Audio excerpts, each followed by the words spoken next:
Hey, I'm Josh with Walkers, and this week we're running you through all the goods and gadgets and things that I use when I get out and predator hunt here in Minnesota. So I've got all my kit already ready to go, so I thought I'd spend a few minutes with you, not running you through product models and things like that, but just how I set up a kit so that when I'm hunting, I've got everything I need to be as successful and comfortable as possible. So I get out of the truck and I'm gonna rock my bump helmet because that's what's going to get me to my hunting location.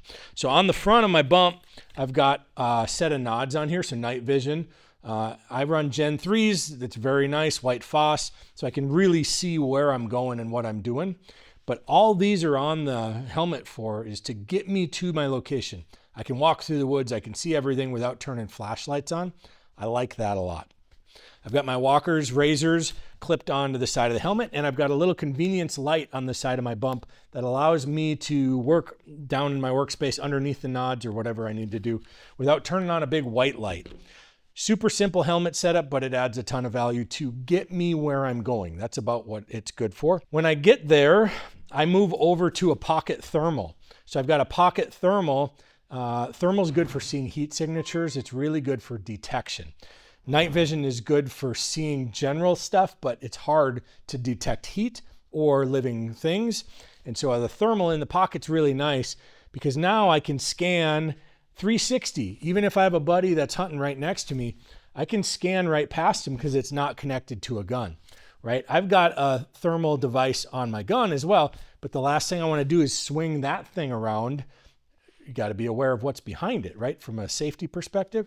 So I've got a pocket thermal that I'm running as just a single in my hand for my scanning purposes. And then I've got a nice call. So I run a control on a lanyard while I'm out there, and I go out and I'll set this out in the middle of a field. And it's a high quality calling solution that simulates the sounds of like distressed animal or coyote pups or whatever it is, depending on the time of year that I want to use. We've got a great call solution that'll help bring some of the critters in, and that is a necessity. Otherwise, you're just sitting out in the woods, crossing your fingers, hoping something cruises by. I'm standing at the edge of a field typically. I don't want to rely on a natural shooting rest because who knows what you're going to get to work with when you get out to hunt. And so I bring a tripod out there every time. And I bring a really nice tripod that has a ball swivel on top. So I'm in complete control of how that thing is on here. It doesn't matter what you've got on there for the rail, just make sure it hooks up really nicely to the tripod so that it's all locked in.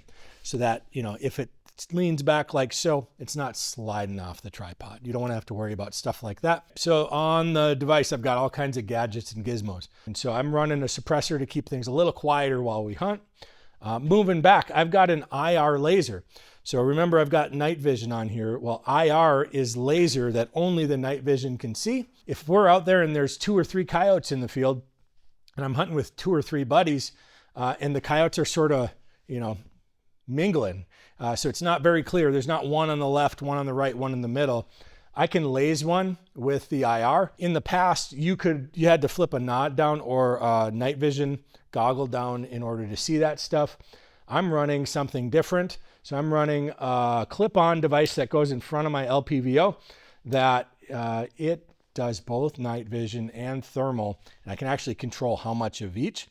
So what's nice about that is I have that IR that I'm painting a target with and communicating with my buddies, but I never have to come out of the scope. I can actually see that IR through this, which most guys today are using a thermal on there as a clip-on, and you can't see IR with a thermal.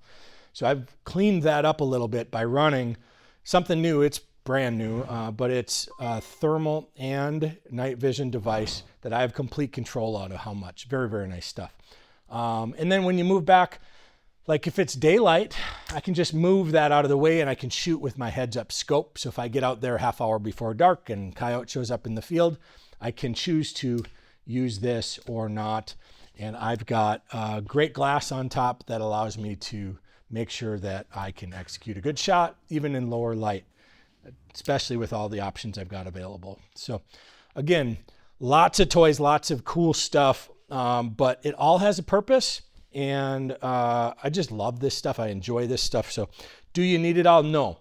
what's the bare minimum? A lot of guys ask, what's the bare minimum that I need in order to go kill coyotes and go hunting for predators? I would say it's some kind of thermal that goes in your pocket or on a lanyard. You can get an inexpensive thermal for scanning, relatively inexpensive. You can get a simple call that maybe it's not as robust, maybe it doesn't have quite as many different call options in it, but it's a few $100, so pretty darn affordable. Need a gun capable of shooting accurately.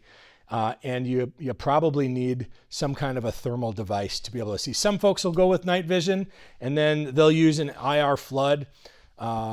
Pretty hard to detect, like see stuff that's walking through the woods right on the field edges with it.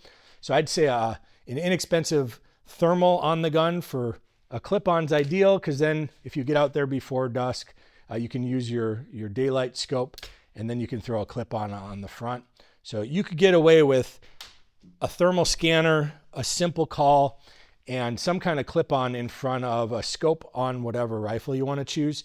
And you'd probably be in a couple grand range, but you'd be able to do something pretty cool playing in the dark, going hunting.